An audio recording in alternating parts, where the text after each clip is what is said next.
মালয়েশিয়াতে ল্যান্ড করে ব্রেকফাস্ট তো করলাম, তার সঙ্গে কি করলাম, একটা সিম নিলাম মালয়েশিয়ার। আর কুয়ালালামপুর থেকে লাঙ্কাবি যাওয়ার বোর্ডিং পাস অনলাইন করছে ছেলে। তবে এটা কিন্তু আজ নয়, 2019-এ যখন ব্যাংকক গিয়েছিলাম ফার্স্ট টাইম, তখন পুরোদমেই করেছি। 2022-এ যখন ব্যাংকক গেলাম তখনও ওর দায়িত্বে, বাবাকে কিছু করতে দেয় না।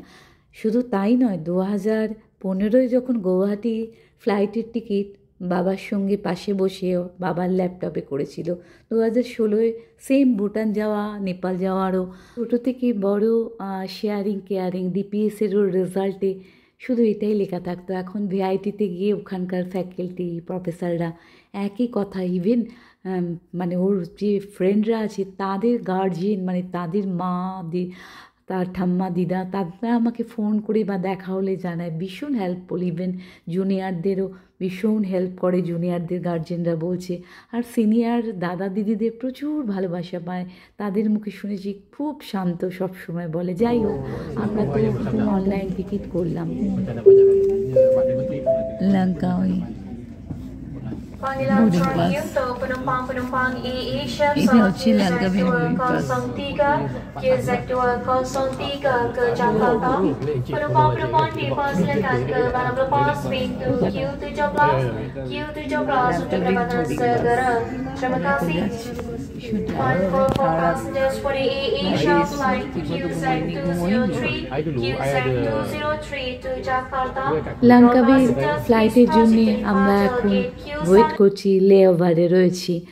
তো এই যে আমরা ইন করেছি হচ্ছে সকাল 5:30, আমাদের ফ্লাইট ছিল 5:30, 5:40। এখান থেকে ইন্ডিয়ান টাইম 11:10, আর ওখানে 5:30, যেহেতু প্রায় 2.5 ঘন্টার কাছাকাছি টাইমের তফাৎ, 3.25 ঘন্টা লাগে যেতে মালয়েশিয়া কুয়ালালামপুর। আর কুয়ালালামপুরে আমরা নেবে টিকিট, মানে যেটা আমাদের বোর্ডিং পাস হয়ে যাওয়ার পর আমরা ফার্স্ট যেটা করলাম, একটা মালয়েশিয়া সিম নিলাম 25 রিঙ্গিট, যেটার ইন্ডিয়ান ভ্যালু মানি হচ্ছে 500 সামথিং, মানে ওদের 1 রিঙ্গিট মানে আমাদের 20 টাকা। আমরা যখন গেছি 20 টাকা 30 পয়সা। আমরা যখন ওখানে ছিলাম তখন ওদের মানি 1 রিঙ্গিট মানে আমাদের 20 টাকা 30 পয়সা। সেই হিসেবে আমরা 25 রিঙ্গিট মানে প্রায় 550 টাকার কাছাকাছি আমরা দিয়ে নিলাম। তারপরে ব্রেকফাস্টের পালা। হ্যাঁ, ব্রেকফাস্ট করছি আমরা। তো ব্রেকফাস্ট তো আমরা প্রত্যেক জায়গায় আমরা লাউঞ্জে করেছি, আর লাউঞ্জের টেবিলগুলো না ভীষণ ছোটো ছোটো, তবে আমরা চেঞ্জ করতে পারিনি, কারণ 5:30টায় নেবে আমাদের ফার্স্টে হচ্ছে বোর্ডিং পাস যেটা করার পর আমরা একটু ফ্রেশ হয়ে এই অনলাইন বোর্ডিং পাসের পর আমরা সিমটা নিলাম, নিয়ে লাউঞ্জে, কারণ আমরা তো বেরোতে পারবো না, আমরা কুয়ালালামপুর এয়ারপোর্টেই রইলাম। তো এটা আগের দিনের দেখাচ্ছি। আগের দিনের লাউঞ্জে আমরা বুফে ডিনার করেছিলাম। তো বুফে ডিনার বরাবরই পছন্দ।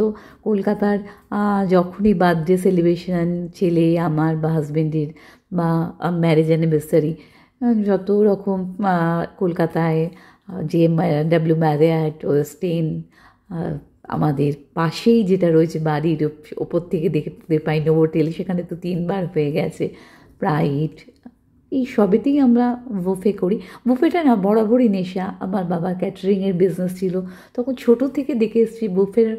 তখনকার মানে আজ থেকে আমি 40-45 বছর আগেকার কথা বলছি, তখনও ক্যাটারিংয়ে বুফে হতো, এবং তখন তো অত প্রচলন ছিল না। তো মাঝে সাঝে হয়তো মাসে হয়তো 10-15টা ক্যাটারিংয়ে, একটা ক্যাটারিং কি 2টো ক্যাটারিংয়ে বুফে, বাকি এমনি এলাকাটা যেটা হতো।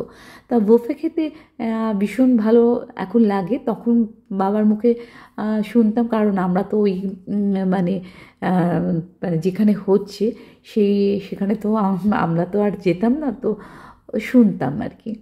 তো যাই হোক, আগের দিনের ডিনারটা খুব ভালো ছিল। 2 রকম চিকেন ছিল, বাটার চিকেন আর একটা চিকেন, মানে কি বলবো, অ্যাকচুয়ালি লাঞ্চে ইন্টারন্যাশনাল টাইপেরই খাবার হয়, এবং ধনিয়া রাইস ছিল, মানে স্টিম রাইস ছিল, ফ্রুটস ছিল, মিষ্টি ছিল, সবই ছিল। যাই হোক, আমাদের সকালের আমরা কেক, কুকিজ, সুইটস এগুলোই ব্রেকফাস্ট করে আমরা মালয়েশিয়া এয়ারপোর্টে ওয়েট করছি। এখন টাইম হচ্ছে এখানে যখন আমি দেখাচ্ছি প্রায় 8টা, 8:30। ফ্লাইট হচ্ছে আমাদের 9:30টায় ছিল, কিন্তু ফ্লাইটের টাইম চেঞ্জ হয়ে পরে প্রায় 45 মিনিট লেট, 10:30 নাগাদ হয়।